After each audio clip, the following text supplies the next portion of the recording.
Well, welcome to our first edition of Real with Ross. I am here with Reverend Marissa Farrow. She's been a friend through the years, and we are going to talk about ministry. We have the opportunity to hear from someone who has had a great portfolio and resume for ministry. And sometimes in ministry, people don't always realize what ministry takes and how long it takes to nurture a an effective and quality ministry. So today we're going to talk about many different things about ministry, and you'll hear from her as we just have dialogue. Now, I must say, Marissa and I have been friends for many years, so we might cut up a little bit on here. You might see, our real personalities coming out with one another. So, just be ready, buckle your seatbelt. We're in for a ride today. Perfect intro. Right? Perfect intro. Thank you so much for having me, Dr. Drew. And that is formally what I'm going by today. So I'm Oh, excited to be please. here, truly. See. And honestly, I just want to pause and say thank you for your words. And I want to say that because last night I had the privilege of sharing in your 5-year anniversary. And so to hear you say that just proves to me that through the years, our relationship has been so consistent because you really do think highly of me. I Yeah. think sometimes hearing people talk about what you've done in ministry sometimes makes you stop and realize what you've done in ministry. And so to hear that from you made me feel like you honor and reverence that to allow me to be your guest last night. So I just want Yeah. to say thank you for trusting me and just being so kind through the Yeah. years. Seriously. But you know what? The funny thing is, like, when you watch people evolve from like where we started till now, Yeah. sometimes people jump in friendship in the middle of a journey Absolutely. or like after the person's already had a great deal of success. But when you can see somebody come from the beginning, like we were starting from nothing. No, I don't think people understand what nothing Yeah, is. like The boy took me to Macy's, y'all. The boy took me to Macy's to get my suit for my initial sermon, and I'm gonna have to totally insert a shot and give it to you right here, so you can totally drop the picture of us hugging with that gray suit yeah. on that you picked out. You were like, "This looks very, studious. This looks, quaint. I think the color is good." I'm like, "Listen, Drew Ross was not gonna let me mess up at Cause this you were initial out there sermon." trying to pick out Oh, stuff that I'm like, I was getting ready to have on like red. I was like, probably this gonna is have on not pulpit yeah. He's appropriate. like, you need to be a little moderate. I'm like, my hair is already blonde. I'm finna be the world star pastor of the year. I was excited. At what? How old were you then? Oh, I was 17 going Yeah, into my like I initial was like, sermon. you cannot show up like that. I was excited. Yeah. I had strawberry blonde hair. You remember that? I really had strawberry blonde hair. It was crazy. It was. So, What all a right, so that time, what brings a us into our time. first part. So, describe what ministry is like for you being called at an early age. Um, Man, it was honestly systematic. And when I say that, I'm saying I think hindsight is definitely 2020. Sure. Like looking back, I can definitely say that I see more so how God was structuring and setting things up at that time in my life. So, growing up, I didn't always know what was next. Like I didn't know what it meant to kind of carry it all. I didn't know what it meant. I knew that at that time, and I guess I could say it from this phase, I knew I was young and I was unique. That Okay. was it, right? I think that people just kind of saw this kind of gift in me, and I was like, well, I'm just going to do it. I'm going to use it. And of course, I grew up in a church. My dad, my father. Yeah. Oh, God, people do not know my history. My dad is one of the kindest men that you'll ever meet. Oh, absolutely. His heart for people is so big. He's done ministry in that church for 50 plus years. He's had plenty of opportunities to leave and do bigger and better and different things. He is a dedicated man. And so my work ethic and my integrity, all of those things are built from him, right? Yeah. So I'm saying that to say I grew up believing that my yes was necessary. I grew up understanding that service to people Sure. was a part of what we did. It was just our lives. I remember being young and standing out on the corner with picket signs that my dad used to make by hand because my dad was Yeah. also the sign maker. Oh, absolutely. And I got that hustle mentality from him. He wasn't just a pastor, he was a sign maker. He was a van letterer. Every major church in Baltimore Yeah. had some sign that had their service times and the name Yeah. that he hand painted. I remember our laundry room being full of like paint supplies and all the things because he was that kind of guy.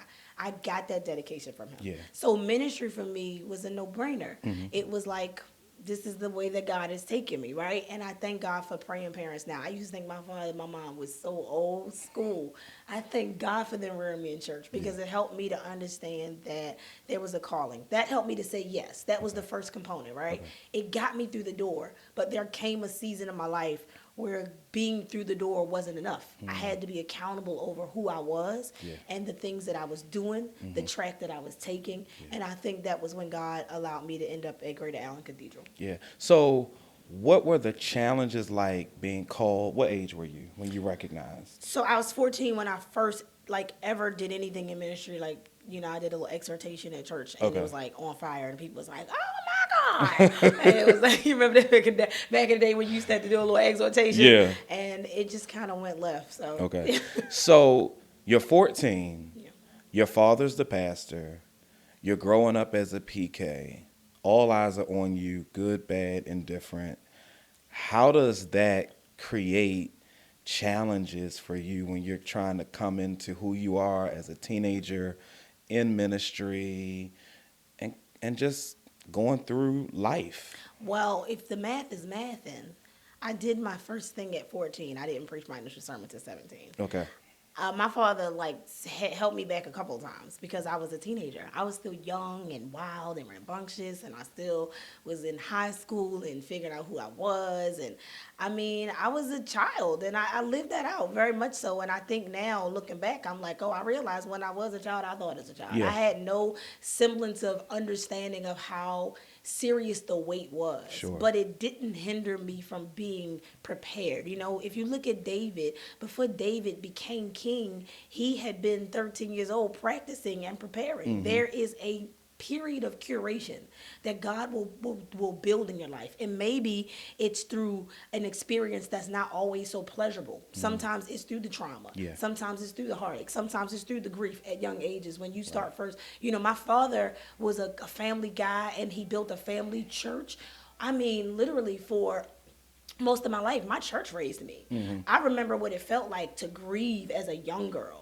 My father had to bury people from the time I was a child, and I remember what that meant to me. So I'm saying that to say there was a curation that was going on. Sure. And after that period of curation, it's like the pieces of life connected. That's when I realized that all things really do work together for the good of them who love the Lord. So long story short, the trials and the tribulations, the fire and the friction, the fuel and the frustration, it all made me, and it was all working for my good. So,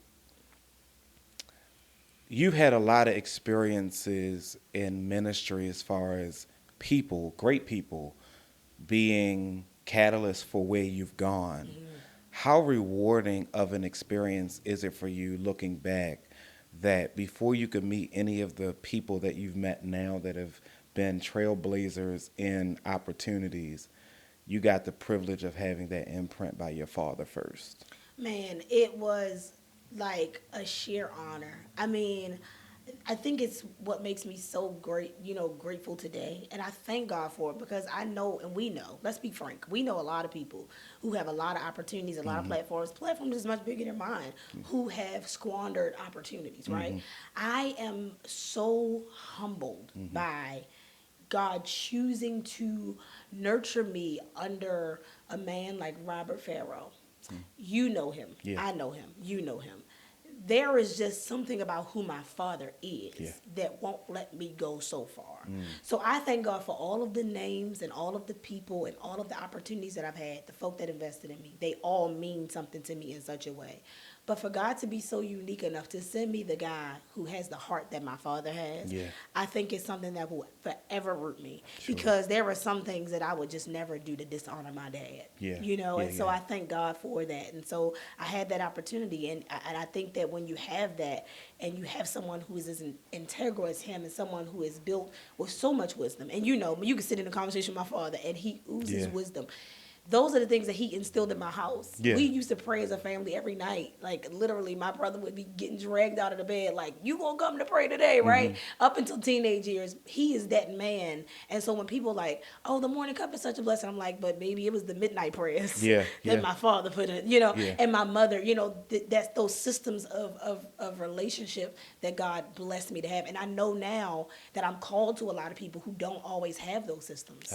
So God has given me a unique anointing to be able to reach people through the love that was instilled in me in hopes of being able to show them the redemptive work of Christ and passion and Yeah. love.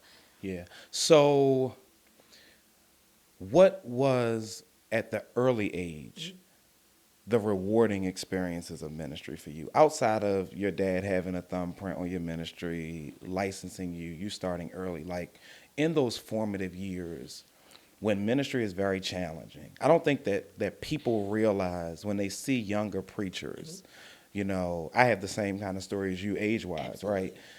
And they're like, oh, she's so cute. Oh, didn't she preach such a great word today? Right. Oh, she's so dynamic. Right. But then at the end of the day, you're dealing with your own journey and challenges. Like you're at school with everybody Yeah. else. You're dealing with all the other things of, oh, I have to go to college. What am I going to major in? Yeah. Like all of those things. What became the more rewarding experiences of being younger in ministry? For me, I think it was a lot of, and again, this is gonna sound so crazy. I gotta attribute it to my mother and father. I think the rewarding experiences was knowing that my father had been so kind to so many people that I feel like a lot of those people repaid him by being kind to me, if that makes sense, Yeah, right? yeah. So I feel like when people think about the head start that people feel like I've had, in ministry as far as like, being 14, 15, 16 and preaching for people like Dr. Frank Reed at that time and Bishop Dennis Proctor and those types of people, I think that I look at it as people who acknowledge that gift in me, but it was the kindness, I think, in the relationships that my father built that kind of brought me into some rooms. Eventually, people realized the oil in and of itself. Sure. So the rewarding experience for me was knowing that I was coming from a lineage that was worth the accountability that it would take to honor every room that I walked into, Yeah. And so I think the biggest reward is that it really helped me to shape my character. Right. And especially in a ministry, in an industry that can be so cutthroat. Yeah. Oh, The yeah. real reward is that I was introduced to a lot of people with a lot of character and a lot of people who, regardless of what anybody may think or know about them, if they didn't have character anywhere else, when it came to Robert R. Farrow, he raised and reared so many, people that it just brought me into relationship with folk that allowed those relationships to be so authentic, so Sure. natural.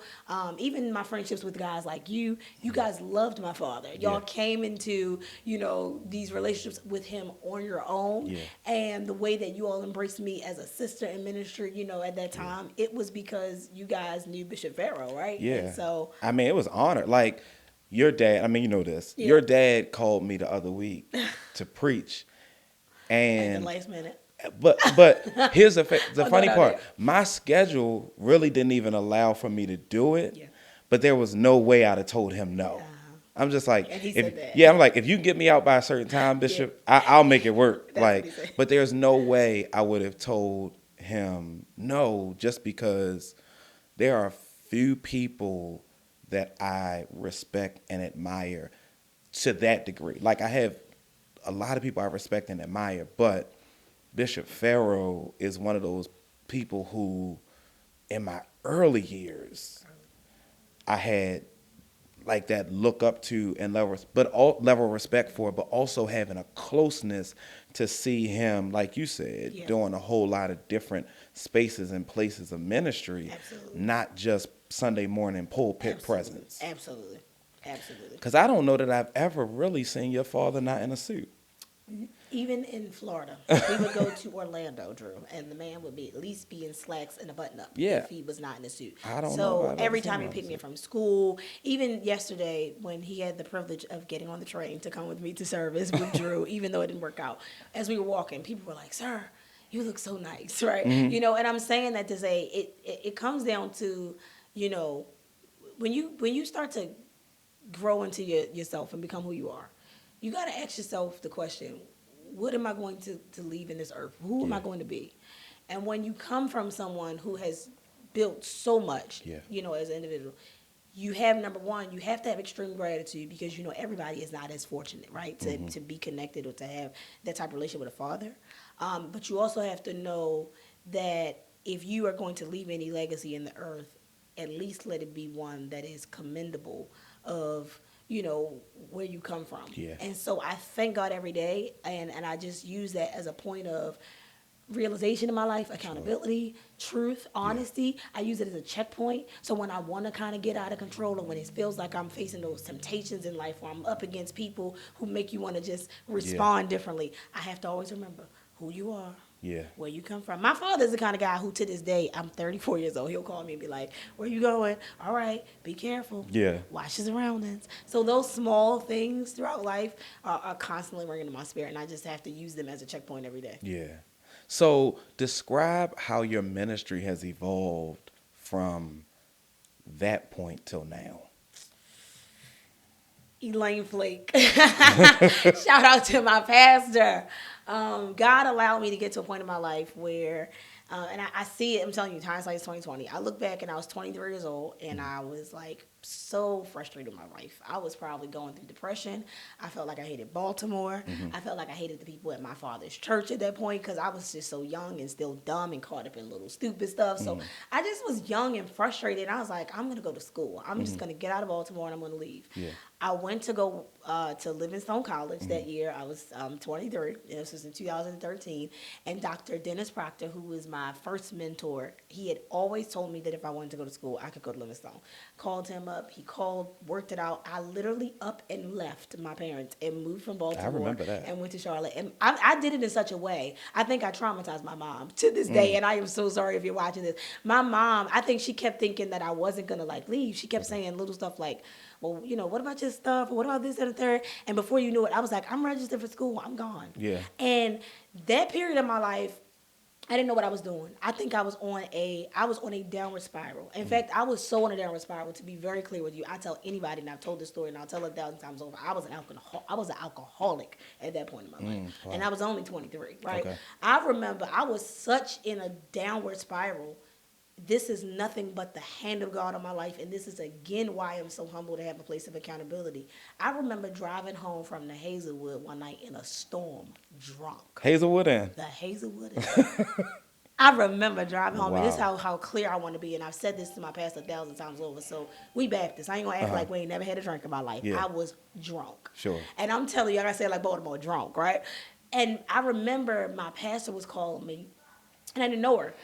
So this number was popping up on my phone, and I had known that they told me that she was going to call me.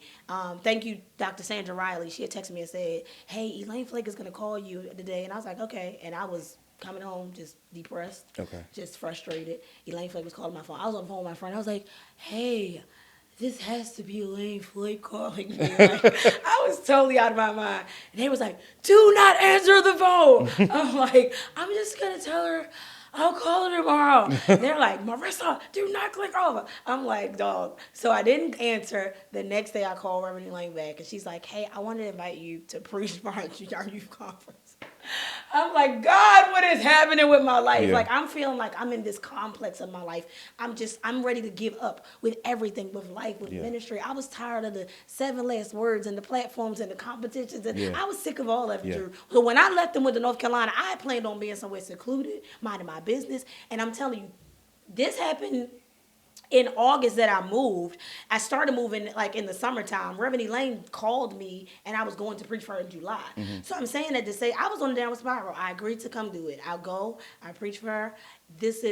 I move on, keep on going about my business. September pops up, and Stanley Brown calls my cousin and says, "We want Marissa to come and work for us, and Reverend Elaine wants to bring her on staff." And I'm like, okay, that's an interesting situation. So I'm like, I've never had an opportunity like this. I'm 23. I'm frustrated. I'm over everything. I'm like, well, I'm moving to North Carolina. How's that going to work? Oh, we'll work it out. I'm like, oh, okay. Yeah. So that happens, right? Little did I know. When you knew Allen Cathedral, you knew Fay Long. Yeah, sure. We knew Fay Long. Sure. I didn't know. I knew of Floyd and Elaine Flake, but we knew Shekinah. Yeah, that was. Let me tell you, and that's no slight to them, but you are doing something when your youth church is the biggest thing. Yeah. Because it's hard to really do youth ministry. And in that day, they had figured it out. I had no idea what God was going to do with that relationship. Okay. And I'm telling you, 11 years later, I told Reverend Elaine this. She has the anointing of Samuel on her life. Wow. There takes a special person to be anointed to make kings, Yeah. right? You have to be able to look at a person and discern within them the God in them to love them in season and out of season. Yeah. Yeah. I Yeah. say this in everybody. I was 23 Yeah. when I went there. I'm 34 now. We have weathered me growing. Yeah. Sure. And she never threw me away. She never cast me aside. Now, she was fighting with me. She was over me, and that was probably over her at some point. But the relationship that God knit between us is one that is so unbreakable. So you say, how did I get from there to here? God, again, strategically, he didn't just send me to Robert and Jackie. Yeah. Yeah.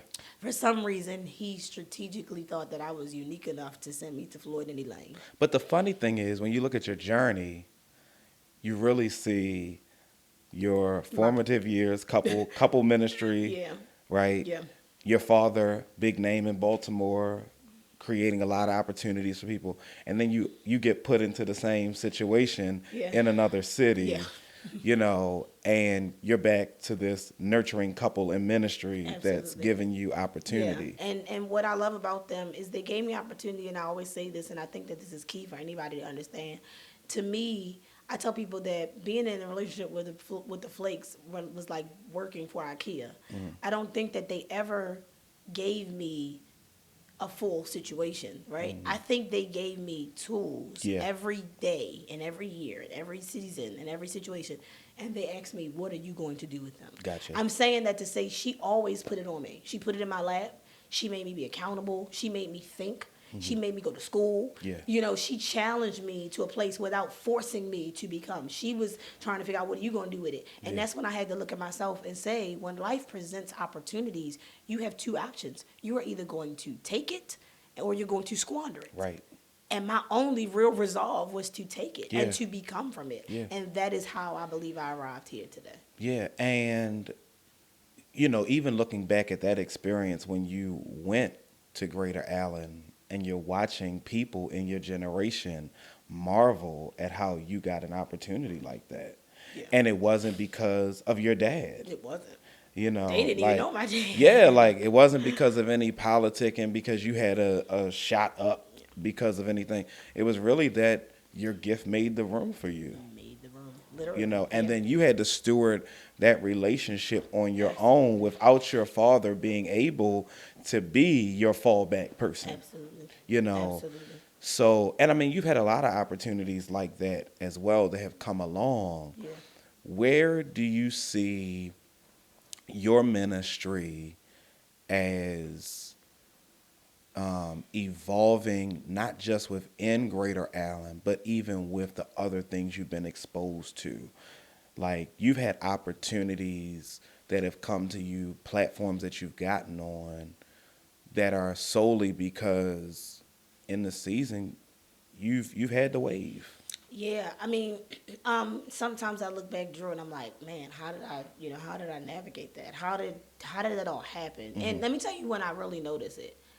This is how connected but disconnected I am. Sometimes in order to not buy into the hype, you have to disconnect yourself from it to a degree. For me, I don't really know what happened a lot. I know. But it doesn't make sense until I hear somebody do a bio. When people do these like video bios, sometimes I look back and be like, oh my God, I look at people like, I did all of that? Right. Because I remember being in the season. And I remember preaching through the seasons, right? I remember being in the years. And I remember every stop. But I think when you look back at it and you put it collectively, you're saying, oh my God, by 30 years old, thanks be to God, I had preached in Africa, I had preached in London, I had preached for Bishop Jakes, I had been in Greater Allen, I had done Propel for Bishop, I had done AIM, I had done all the things that I guess people would, as preachers, say is a impressive resume. Sure. I think that kind of speaks to my disposition. I was just grateful to walk through the doors. I didn't really see the full picture until I went to seminary, a year ago. I just think that I was telling you, I knew that my yes was necessary in my life. But you gotta get to that place, and this is why I tell, and this is the push of seminary. You have to get to a place where you make it all make sense. Yeah. Seminary was about ministry formation for me. It helped me to really be able to hone in on who I am, what I am, and really made sense of the purpose that I think I already realized I was operating in. Sure. That speaks to the fact that a lot of people probably think, oh, maybe she politicked, maybe she had this, that, or third, maybe it was her father. No, the doors that I walked through, every single one of them, I was like, wow. Like, oh, okay. Yeah. Sure. Thank you. Thanks for the opportunity. And a lot of people probably assume that being at a certain circuit means that you navigate those doors seamlessly, every single one of them. I just literally got a call the other day for something that's probably going to come out in the next couple of weeks or maybe next couple of months. And I was like, oh my God. I was like, wow. It still wows me. Okay. Because I'm forever humbled. Yeah. I'm forever grateful. And then I think there's this part of me that's always forever saying, God, how did you end up using me to become this? Yeah. Right? And when you are on a spiritual journey more than you are some social journey, or when you are on a purpose journey more than you are a political journey. Yeah. When it's really about ministry and not about money. Yeah. It's about trying to bring God the glory and not about having gigs. Yeah. When that's your mindset, you can be so honored by God. I mean, I have been in places where there are tens of thousands and preach when the same to places where there were 50. Yeah. Because it's about the salvation of souls. Absolutely. So that brings me into something that we were going to talk about later, but I think it's more appropriate to talk about now. Two things. One is describe how you felt, what was going through your mind when you got the first invitation to preach for Bishop Jakes. Truly? I love that question because I think it gives me the chance to be so vulnerable. I had just been denied entry and admissions to Princeton Seminary the day before. Wow. So I was feeling like I had already really been very confused about this whole MDiv thing because, when my pastor's best friends with people like Gina Stewart and Jessica Ingram and all these people, they say to you, you have to go get MDiv. You have to go. And I'm like, for a long time, they probably don't even know the pressure of that made me delay it for such a long time. And not in a negative way, because I love and respect all of them. Dr. Gina, I love you. I'm saying that to say they would always kind of make me feel like that's what I had to do. And there was this part of me that was like, yeah, right. Like, I'm going to prove y'all wrong. Right? Kind of vibe. My pastor said to me one time, and she wasn't saying it because you got to think about pastoral relationships. She was like, you need to go get MDiv. She was like, they'll never invite you to Hampton without MDiv. And I'm like, yeah, that's not my aspiration, right? And I'm not saying that she thought that was my aspiration. I think she was trying to help me to understand the magnitude of what it shifts for you. And I understand it now. I'm saying that to say, when that first call came, I was feeling like a reject because I felt like I was supposed to be getting MDiv because that's what preachers are supposed to do. Not because I felt connected to it, not because I understood the need for it. I was doing it because that's what preachers are supposed to do, right, in my mind. And the next day, I get this email, and I'm like, wow. I'm like, if there is any moment or any person who can personify the truth of God, that sometimes things don't happen the way we expect them to, but it never negates the purpose of God for your life, certainly a Bishop T.D. Jakes would be that personification. His testimony is very public. He's talked a lot about the journey that he's been on, how he started in nobody's backside of West Virginia, and then he ends up where he is. So I'm like, how affirming is it of God to take this moment where I feel like I don't know who I'm going to be or what I'm going to do, and he say to me, the systems of this world is not what makes you who you are. Yeah. Who I've anointed you to be will become, and then it's going to become in your own unique way and in your own unique time. So that moment, I was like, okay, wow. Yeah. I don't know how I'm going to do it, but wow. Right. and another thing I think that your vulnerability has helped with is the world is watching you thinking, oh, Marissa's out there preaching everywhere. She doesn't value education. Oh, yes. They she's not said trying to go to that. seminary. She doesn't care about an MDiv. Preaching engagements is Definitely all. did they And, say that. and really, you're applying, not getting in. It's delaying your opportunity and even maybe your My desire, desire, my motive. right? Because Yeah. that rejection is like, okay, I don't even know if I want to put myself out there like Yeah. that. And then you get an opportunity like preaching Woman Thou Art Loose, where people are like, here she is on the big stage again. That's probably going to make her not want to go to seminary Exactly. because she has all of this. And you're like, I want to go to seminary, but I can't get in. Exactly. You know what I'm Yeah, saying? People don't know that. and then like you see things like Diamond Gant, my mentee who I love so much, and I'm mentioning her because I'm so proud of her. I'm excited about what God is doing for her, and I pray Yeah. that she just continues on the path that she's on. Diamond and I applied for Princeton at the same time, so we were gonna like go through together, Oh, wow. right? So I'm saying that she had graduated and everything. I was like, oh, okay. Yeah. So by that point, I was just like, I just felt like maybe it's just not for me, you Yeah, know. yeah. But it was never that I didn't want to or that I wouldn't subject myself to doing it or submit myself to doing it. At the time, I didn't necessarily understand the value of it to the degree that I do today because I probably would have kept going and pursuing it more. But at that moment, I was also kind of wrestling interpersonally with this whole dichotomy of being myself, which is sometimes I just want to be who I am when there are probably people around me who look at me and think there's more that is required of me. Yeah. You know, and that's an interpersonal struggle that I think anybody feels. Yeah. Especially when you are this from 14 years old. Yeah. Because there are parts of you that feel like, oh, I've sacrificed, I've done all the things. You're fighting sometimes with God. You have these seasons. And if you're not, then you're crazy. If you feel like you don't have these wrestling moments, then you don't read the Bible. Look at David. Yeah. And not only are you fighting with God, you're also fighting with people because a lot of times people become your greatest stress in ministry. Their opinions, their desires, their expectations, Yeah. their rejections, them projecting on you what they've been through in other church environments and cultures. And you're Yes. like, I'm fighting through all of this and I've been fighting through it since I was a child. Yes. So like one of the things I often say to people when people talk about my conversation about like exiting pastoral ministry and things like that for retirement Yeah. or even coming out early. People are Yeah. like, you're so young. I'm like, but I've done so much time in it already Time. that, you know what I'm saying? Like, here I am, 37, I'll be 38, like, and I've been in ministry for 20 some years. Like, 20-something years. so I'm not recovering from the church situations and fights and things like that as easily Exactly. because every time you get hit, you don't heal as fast. You definitely don't.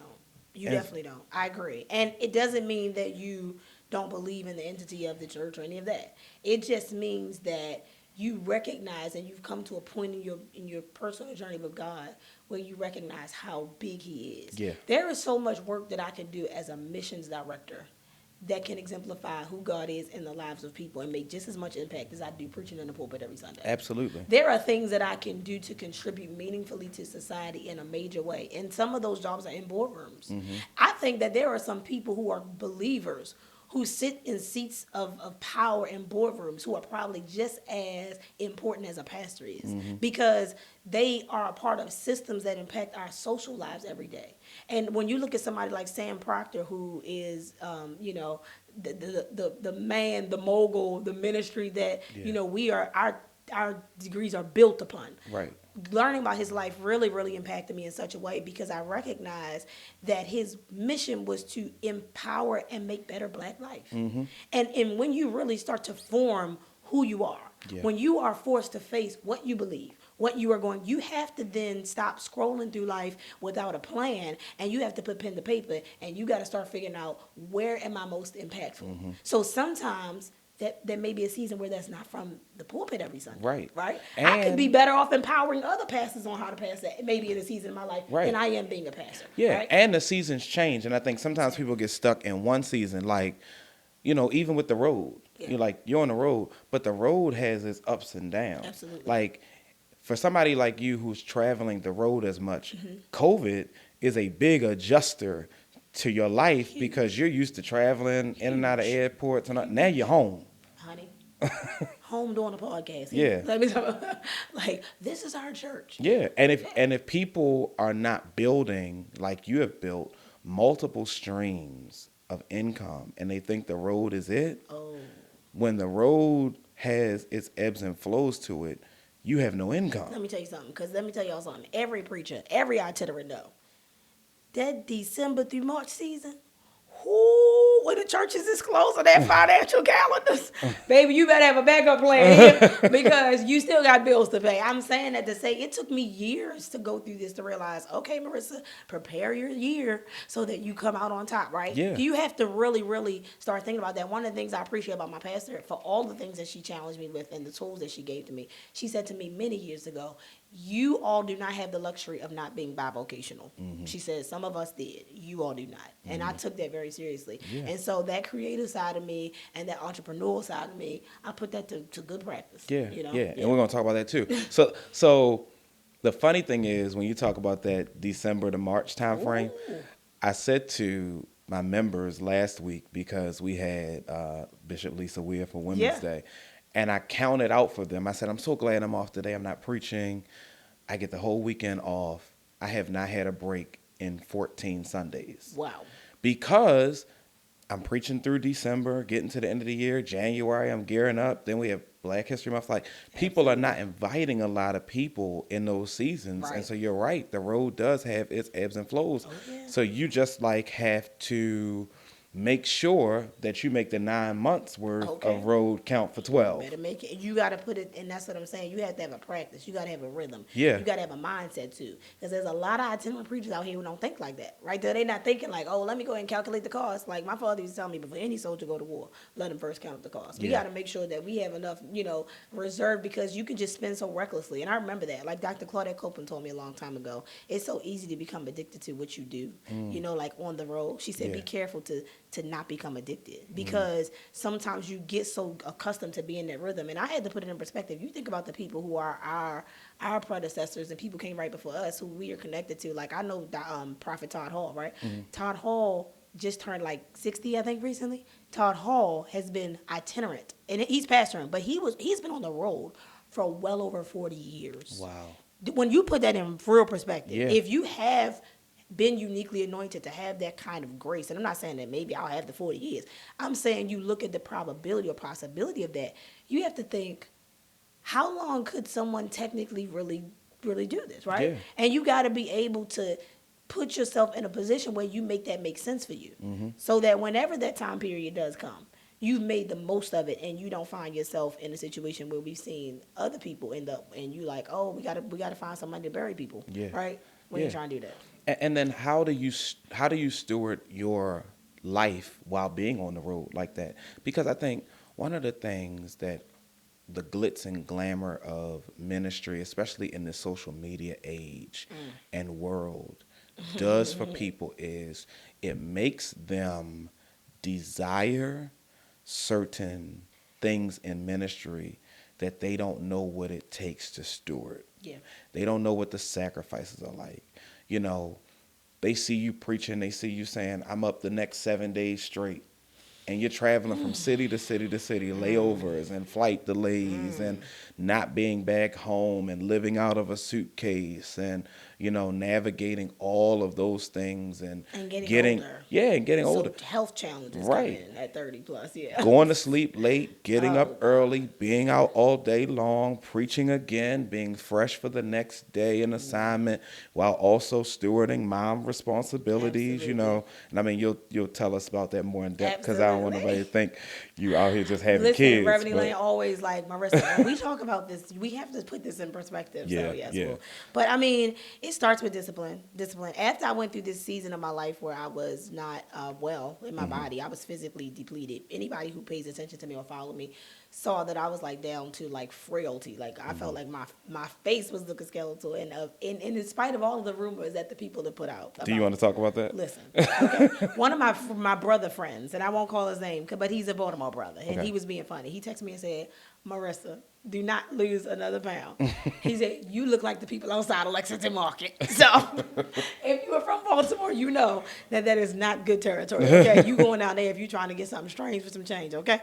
I'm saying that to say people were like, oh, she's on drugs. I'm like, are y'all crazy? Like that's insanity. First of all, Marissa on drugs is, do you know who her First of father all, is? When you say Marissa on drugs, okay, now everybody has had experiences in their life. But Sure. when you say drugs to me, You talking like hard stuff, Yeah. crack, cocaine, method. You talking about this stuff that the folk don't recover from, Right. right? Baby, let me tell you something. Y'all ain't got to worry about Marissa Farrow.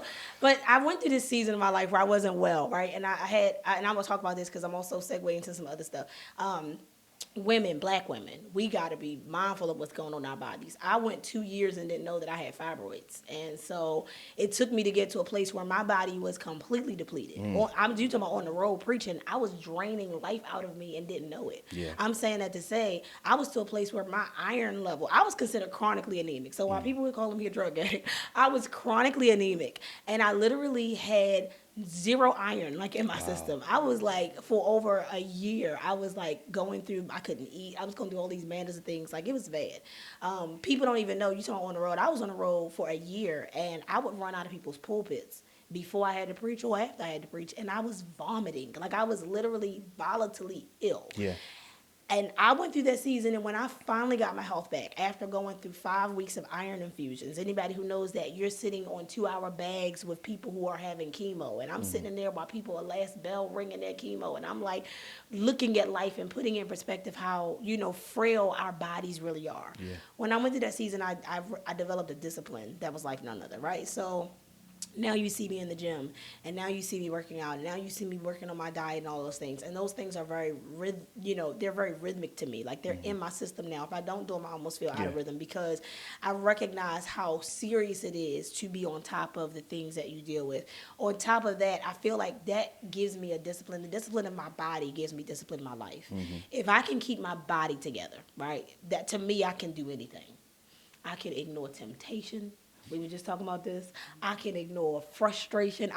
If I can discipline my body and my mind. And I think that's some of the focus of fasting. Yeah. If you can discipline yourself in that manner, you can control any impulse that you have. So to me, it's almost a challenge. Every day I want to get up and I want to make sure that I have control over my life and myself. So when you talk about discipline, for me, it's being in rhythm.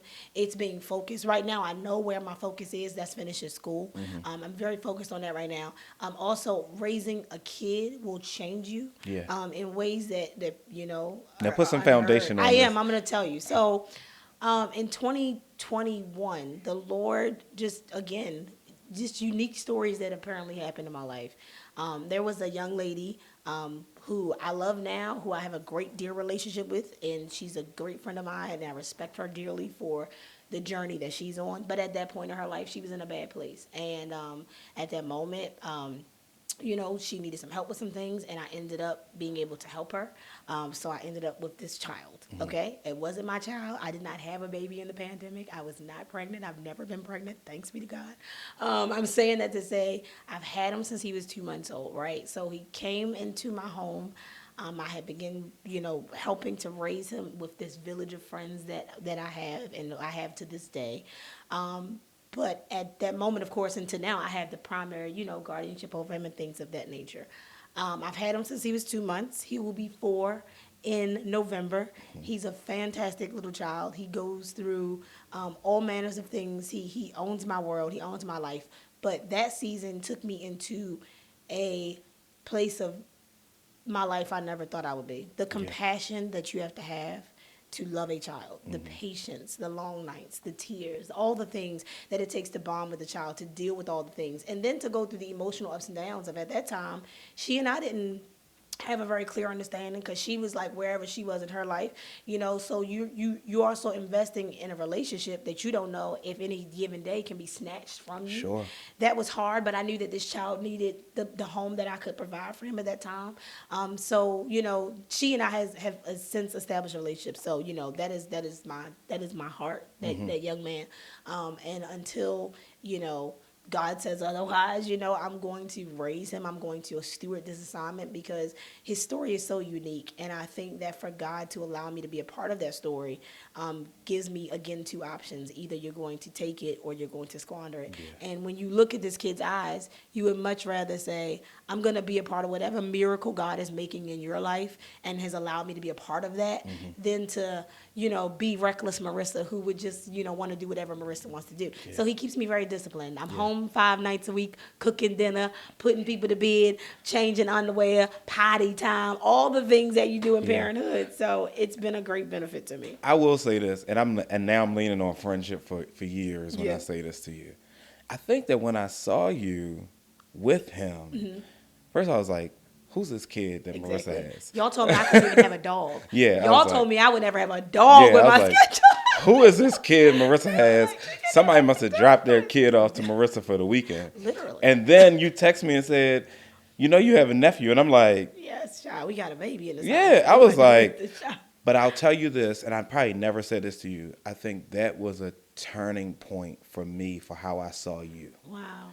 because it was so far different It was than so what I had different. ever seen you as to that point. Yes. And it really changed my perspective on Oh, God. not your ministry, not your personality, not your character, not your integrity, your capacity.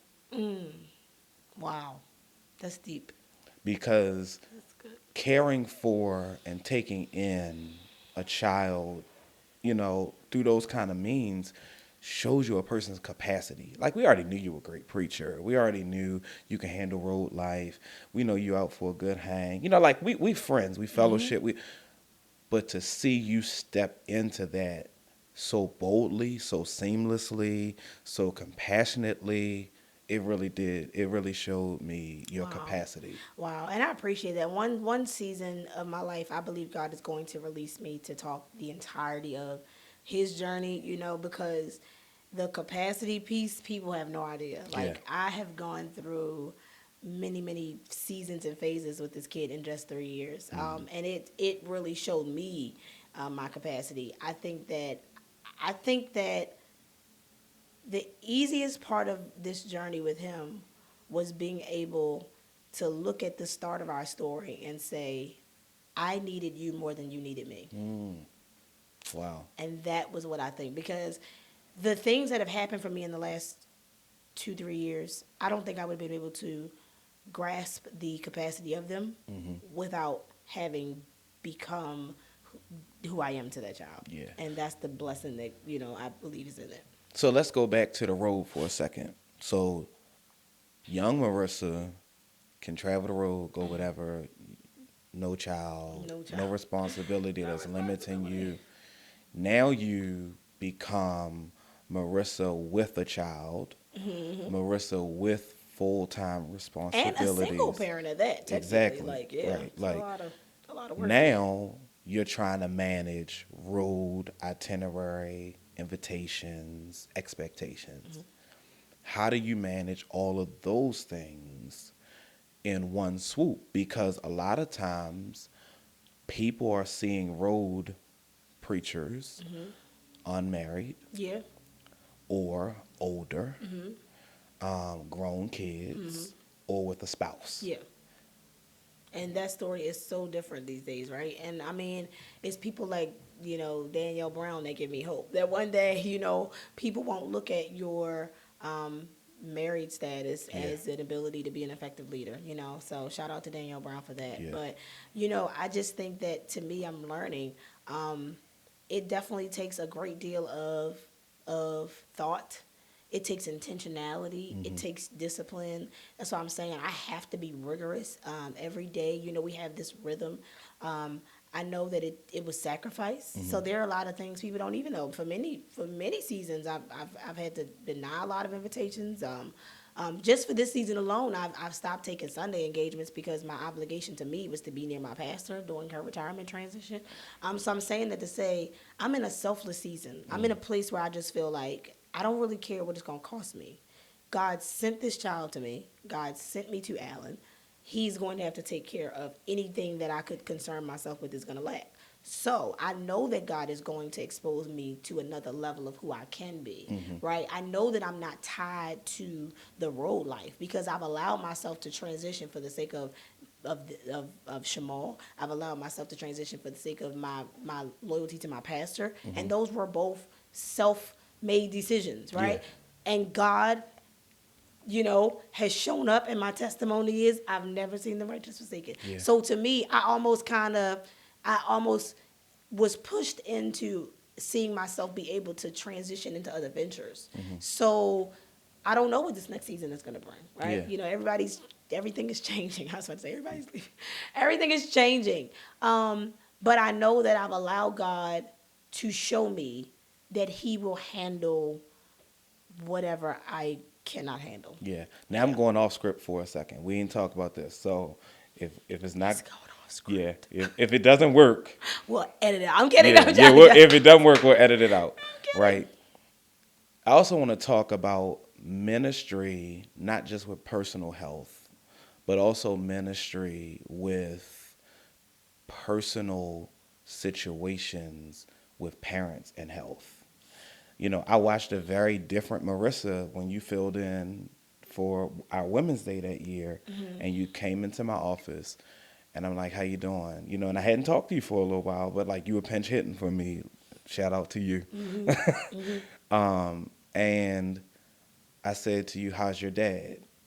And you gave me this glass-eyed look, and I was like, "How's your dad?" Like, and you're like, "You don't know?" And I'm like, I love the world is caving in right "Yeah." now. And I mean, and your dad had just what been diagnosed with Yeah, cancer. stage 2C prostate cancer. Yeah, Yeah. Oh yeah. So I mean, I don't mind talking about it. I was every season. Every season has made me. Every season brings something different. That was like the end of the pandemic year because I remember I was so worried because I was like, oh my God, he's 80, he's got prostate cancer, and it's a pandemic. Like, oh my God, this is a destruction, recipe, right? And I remember going through that season, and not only that, my mom had been diagnosed with breast cancer in 2007. So she was at that point almost a 10 plus year survivor or whatever. But she was also up for biopsies because, every time, people have cancer, you have to check and all these different things.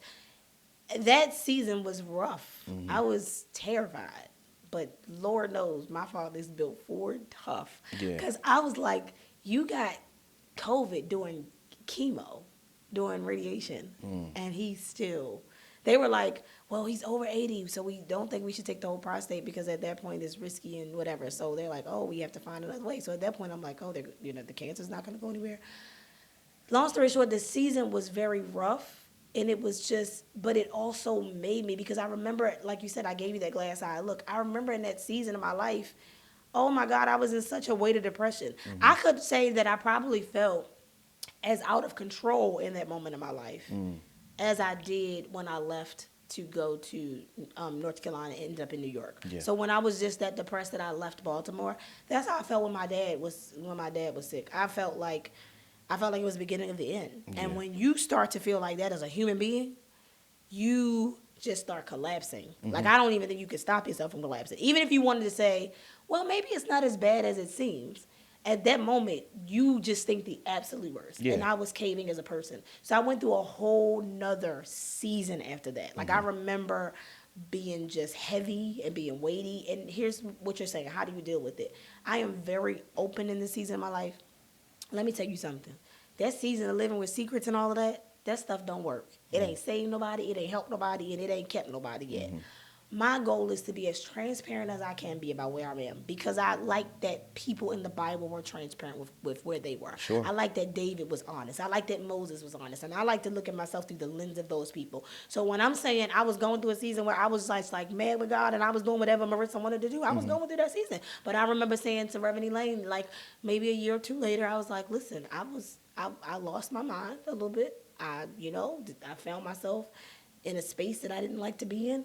But I'm confessing it now because I want to deal with it. And those seasons do come. Yeah, they And do. it doesn't mean that you are some wicked sinner. You could just be addicted to something that you don't. I was addicted to cotton candy for a whole year. When I had the fibroid, they said it was pica or something. I was eating cotton candy for a year in the pandemic. The pandemic was crazy for everybody. Yeah. So my father going through cancer. We're in a pandemic.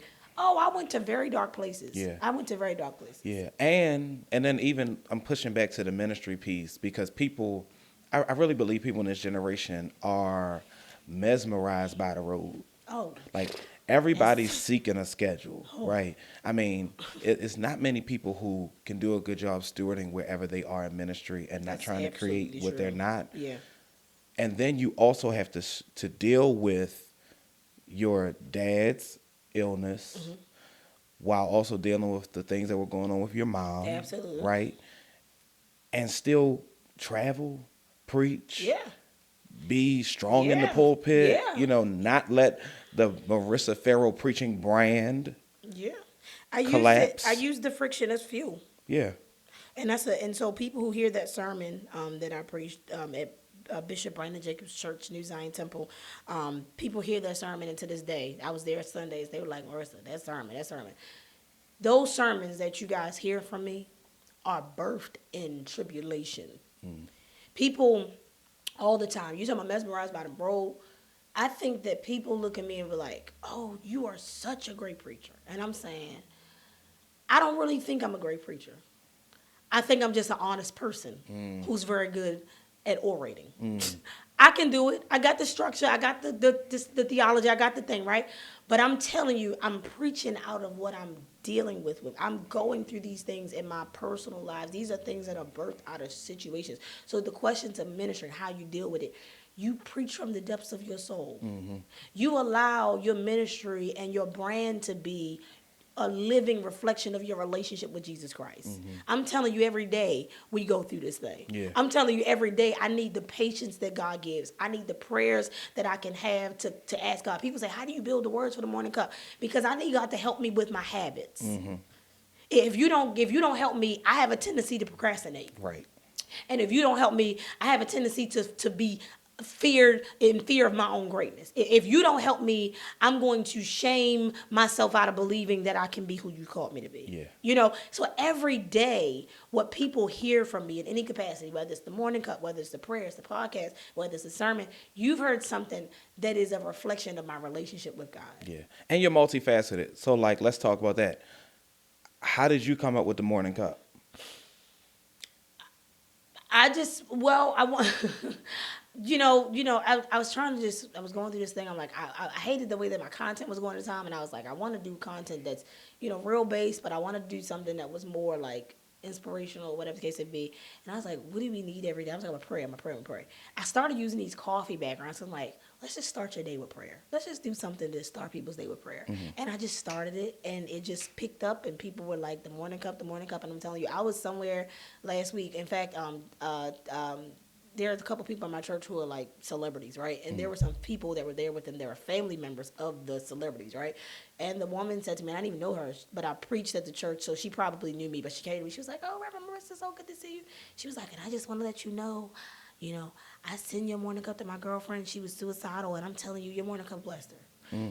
Now I feel an obligation to keep going with it because I feel like I don't know who's being reached by this thing. And to be able to just say that in this day, I remember when I was younger, I used to ride with my father to WBGR to drop the tape off.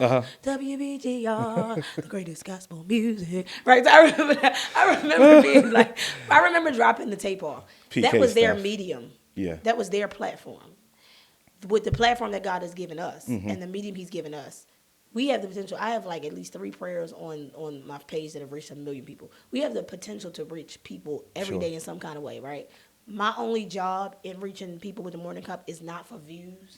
It's not for people to say, "Oh, she's built a great social media." It is to say that every day there is a possibility that we've put Jesus in somebody's hands, and it could have possibly helped them in some capacity. So it didn't have anything to do with a love for coffee or anything. The funny like that. thing is, I hate coffee. I don't even I drink never coffee. thought you drank. I'm a tea person. Drink coffee. Everybody else starts their day with coffee. Now I do like a good vanilla chai tea latte from Starbucks. So Okay. we'll go with that. That's as close as you get to I honestly coffee. just loved it because I'm like, let's start the day with something. Let's bring people in every day. Let's give them something to focus with, Okay. something to, just build community. Yeah. So how did it take off? Like what was the secret to you building such a successful social media following? Was it preaching? I think it was because, well, for me, the morning cup took off on its own. I think it was because I didn't want to be seen. Like it wasn't for me. I didn't want people say things about my voice all the time. Some people love it, some people hate it. They're like, "Oh, you have this raspy voice, this whatever." Okay. Yeah, it's my voice, and this is what it is, right? But if someone said to me, "I was arrested by your voice," and that I think to me was key. I didn't want to be seen. It wasn't like Marissa be seen praying. I Mm-hmm. just wanted to pray. And let me say this: I'm writing the book, and it'll be out on my birthday. One of the segments that I talk about, I think for as long as I can remember, my parents, growing up in Mount Calvary, we yielded prayer around like a weapon of mass destruction. Okay. Like every time we would do anything, we would pray. Okay. We would get ready to go to the amusement park. We was gonna pray. Okay. We was going to the funeral. We was gonna pray. We going on tour. My We're father gonna gonna pray. pray over the bus. Everything started and ended We're with praying. prayer. I remember being young and going to them funerals with my dad. My father would pray as if he was commanding God's presence to drive down every street that we were going to drive down, walk down every aisle that we had to walk past until them people was going to get to that church. Because it was like he was praying that the folk just didn't fall apart, Like he would pray in a way that made me feel like prayer is what you put before everything. And for me, when I was in a season of my life where I was going through falling apart, that discipline for me was getting up every day and doing something that would invite other people into this sacred space where we could just take a moment to pray before we could start our moment and start our morning. And that was how I came up with it. Okay. Yep. So now you have other business and entrepreneurial ventures. So Yep. you got a clothing line, Yes. like you had magazine, like Yeah. so. How do you feel like what in your own personal innovation has led you to so many different things? I mean, Well, even I'm a your creative. podcast. Yeah, I'm a creative. And God was a creative. Jerry Carter says that. Shout out to him. In the beginning, God created, right? God was a creative. I love that because I think that it gives us the liberty to not be trapped by titles, right? So being a preacher traps me into a title. Being a pastor traps me into a title, right? I knew that I was creative because I have this desire to see things, and believe it or not, even from our connection, our friendship back when we used to have to create our graphics back in the day, we were just talking about the antiquated Adobe things, right? You and I have been doing this for a very, very, very long time. A very long We've time. been doing graphics for a very long time. Yes. And I remember building brands for me was always visual before it was practical. I could see a brand like on a mock-up before I could have any plan written down, right? I had to grow up and be the person who was the other way around. Before you put it on computer, Marissa, put it in paper, right? I'm saying that to say it's been my consistent track to create.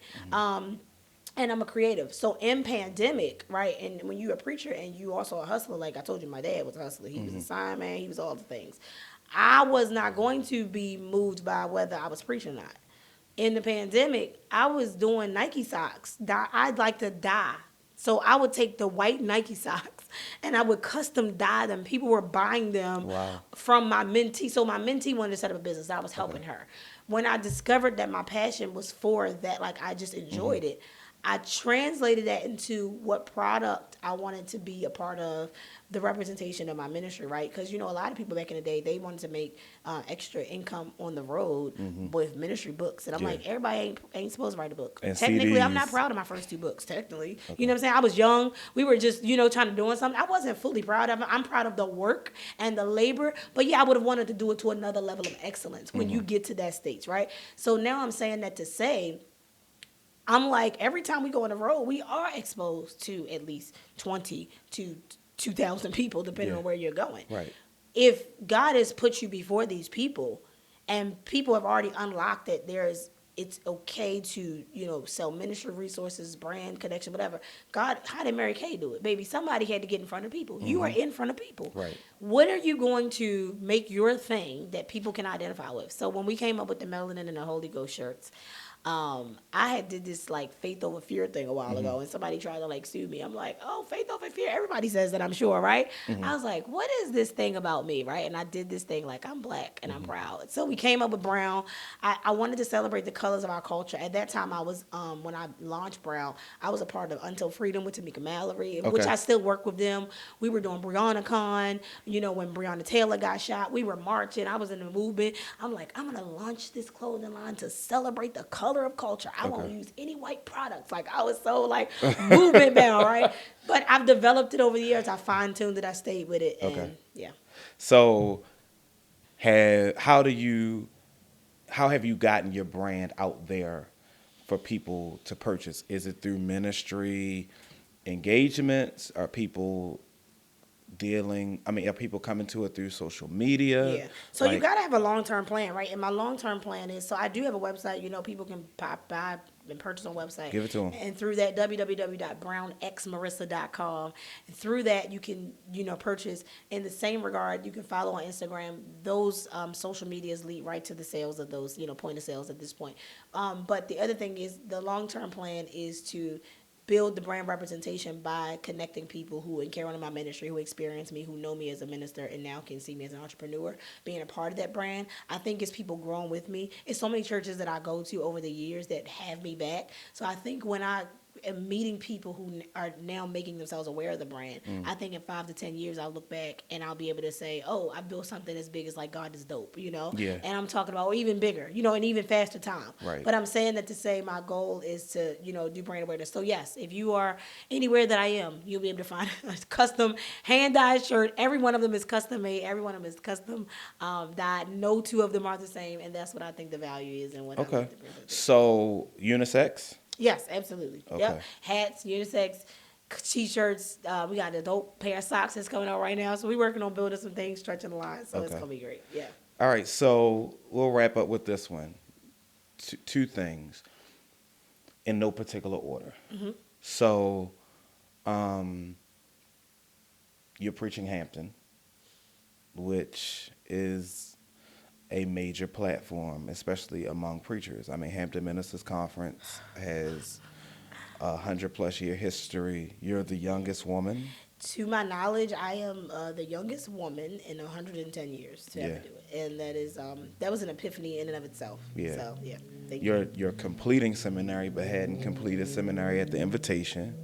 So then there's that part He's of like, it. I'm a snitch. Everybody say, I guess everybody's gonna know one way or the other. Yeah. I mean, but I'm talking again about how God can organize things when systems don't seem like they make sense for how a person gets opportunity.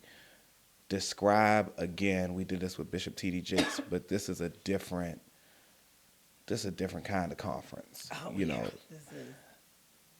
what did the moment feel like when you were asked? That's a good one, and that's a good place to end because this conversation started with my daddy and it's going to end with my daddy. First of all, if ever Dr. Hale is watching this podcast, I want to, and I'm going to send her a clip. I want to first of all say thank you, because there are tons of people that she could have chosen. I don't know why God put it on her heart to choose me, but I'm grateful for the opportunity, and I'm grateful for her trust and faith in me because I think that knowing that you have that from someone of her stature, on top of who my pastor is, gives you another level of just accountability to yourself. Sure. I feel like I owe these people, my life, just for considering me. The moment was like this. I went in my bathroom at Hampton in the conference, and it wasn't official yet, and they were like, I knew what she wanted to do, but I didn't know if it was going to happen because I didn't have the degree. But I went in the bathroom and I looked myself in the mirror and I just started weeping. And I kept just saying, God, thank you. And I wept at the idea. I said to myself, I can't wait to arrive at that moment just to say my daddy's name in a place like that. Wow. I said that because I feel like of all of the things that he's done, all the labor he's put into me, who he is. To me, this moment was not mine, quote unquote. It was his, in my opinion. I think that I am a culmination of his labor in the earth. And to be able to reflect that made me just overwhelmed with emotion. And I texted a friend of mine and I said, man, I just stood in the mirror and cried because I can't wait to honor my dad on that stage. I said, and I realized that when you want to please your father, you will thank him before you get there. Wow. I sat in that room and I just thanked God over and over again. Because when you look at yourself and you are struggling, number one, with your own greatness, when you are afraid of opinions, when you are afraid of what people will think about you, and so you rather hide than become. But God gives you a platform like that, and you have to look at yourself in the mirror and say, you are the youngest woman in 110 years to preach one of the most esteemed black preaching conferences in this country. That says something about who you are. Yeah. So now, if you wanted to run from who you are, you can't run any longer. And here's why. Because I feel like if they think I'm worthy enough to do something as great as that, I owe it to myself to be that great. Not in my thoughts of myself, but in my ability to relinquish the fear of failure and the fear of opinions enough to freely walk in who God has called me to be. Sure. So Hampton was life-changing. The invitation in and of itself was life-changing. Yeah. Law willing and the creek don't rise if I don't make it. You know, I'm saying that to say, to walk for this year and finally see myself as I believe God. And I don't want to say God sees me, because to me, God is big enough to do anything bigger than that. He will always blow your mind, right? I'm saying that was big enough for me to look at God and say, if you see me like that, Yeah. I should probably start to some degree operating like that. So stop feeling like you're not big enough to finish seminary. You can do it. I didn't want to bang them last 5 classes. I'm like, well, I got the invitation. Now I might as well just slack off. No, keep going. Yeah. You know what I'm saying? That to say how God sees you matters. And I think that it's important that when you start counting up your blessings, there's a scripture in the Bible that says it's the goodness of the Lord that draws men to repentance. I didn't get it through hellfire and brimstone. Let me tell you how I got it. This change and this season I'm in, God sent me a child that had a need that I could supply.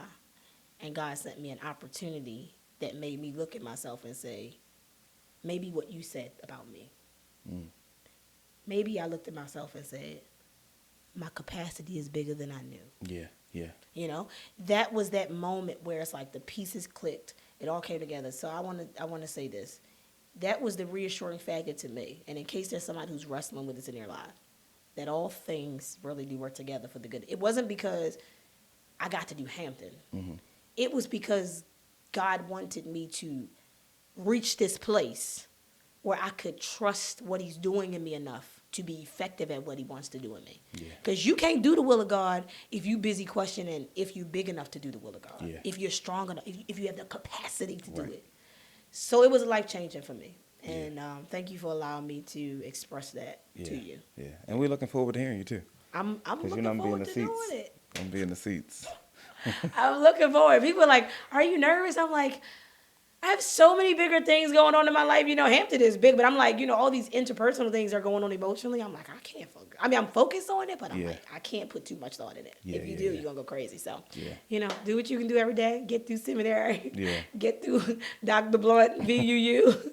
Get through Christology. Right. When is graduation? May the 11th. Yes. Right. Shout out to the Mother's Day STVU weekend, family. right? Yes. And shout out to all of my classmates, my cohort. Shout out to everybody who took this journey with us. And hopefully we'll journey together through another degree, because I can do anything now. Oh, yeah. I believe I can do anything now. And it took me to get here to believe it. So thank you. And thank you for reaffirming that in me with your real Ross. I needed this more than you probably needed it. So thank you. You know, I've always loved you. Yeah, this is therapy. Thank you. This is therapy. So whoever he calls next, come, because this is therapy. I'm going to sit on the morning cup one day and be in therapy with you. Wait, yes, absolutely. We're going to talk about it.